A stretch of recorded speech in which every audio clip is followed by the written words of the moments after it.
ستاد اجرایی حکم امام خودشون. یکی این 90 چند میلیارد دلار سرمایه برای خامنه‌ای جمع آوری کردن. 90 چند میلیارد. و او همه‌اش از کجا به دست میاد؟ از ضبط کردن اموال مخالفین خامنه‌ای.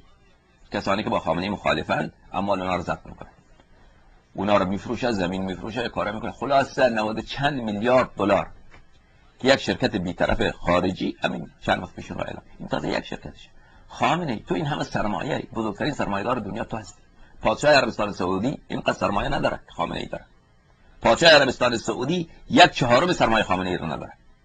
همین ملک عبدالله که با این همه عیاش هست و اینقدر عربستان سعودی پول داره، 1/4 سرمایه خامنه‌ای رو نداره. بیل گیتس که بله بزرگترین سرمایه‌دار امریکا هست، سرمایه خامنه‌ای رو نداره.